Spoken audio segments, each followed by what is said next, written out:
E durante o mês de maio é realizada a conscientização sobre o abuso e a exploração sexual de crianças e adolescentes. E uma das questões que são debatidas e trabalhadas durante esse mês é a importância da educação sobre sexualidade com os mais jovens, uma vez que esses crimes ocorrem principalmente por falta de conhecimento das vítimas. Alvo de críticas, tabus e polêmicas, a educação sexual ainda é um tema censurado entre educadores, pais e responsáveis.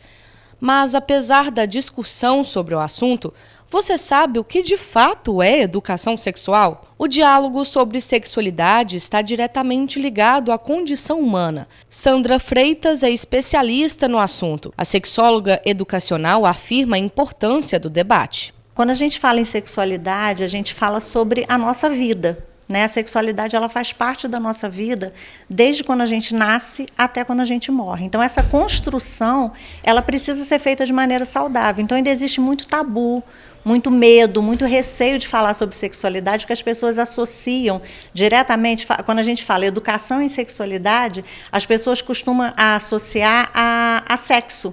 A educação sexual especificamente não é nada disso. A educação em sexualidade faz parte de quem nós somos, né? Nós temos essa energia de vida que vai nos acompanhar desde quando a gente nasce até quando a gente morre.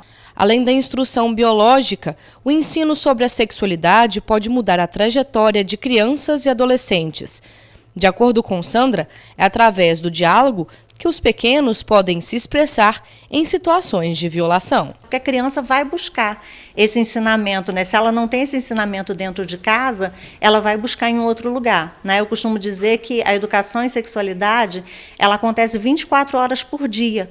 Os pais educando ou não. Então, se os pais não educam da maneira correta, a criança ou adolescente vai buscar em outro lugar da maneira errada. Se a criança não tem essa liberdade de conversar sobre sexualidade dentro de casa, quando acontecer alguma coisa, quando ela for importunada, quando ela for violentada, quando ela for abusada, ela também vai ter medo de contar o que aconteceu.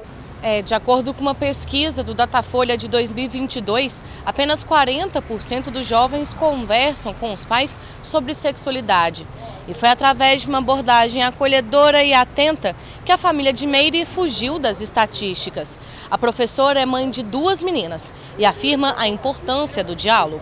Eu sou professora de Biologia e Ciências, né? Minhas filhas, tem uma de 16 anos, a Bruna, uma de 11, né, a Lara. Então, eu tenho 2 meninas em casa, uma da adolescência já e a outra chegando.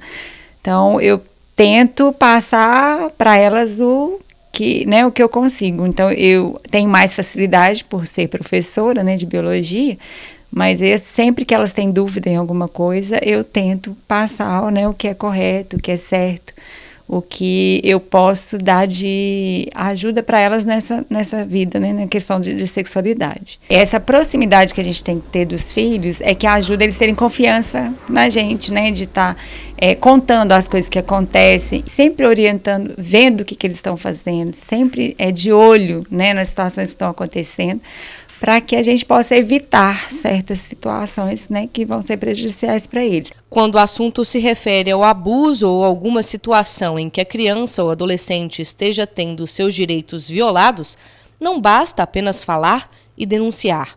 O combate começa dentro de casa ao dar credibilidade para o que as vítimas falam. A gente tem o costume de achar que a criança é um ser humano inferior, né? E a gente descredibiliza, né? Não dá crédito adequado ao sentimento da criança, à reação da criança. Então, a criança precisa ser ouvida. Primeira coisa, ela precisa ser ouvida e ser acolhida. Se ela contou que tem alguma coisa errada acontecendo, a primeira coisa é acolher aquela criança e observar esse comportamento, né, desse adulto em relação a essa criança. Quando suspeitar, comprovar de que realmente tem alguma coisa errada, denunciar mas principalmente acolher essa criança. A fala da criança, a denúncia da criança, o relato da criança, ele precisa ser credibilizado, né? Então, assim, às vezes a gente olha assim, inventou, é só uma história, mas não, a criança está pedindo socorro.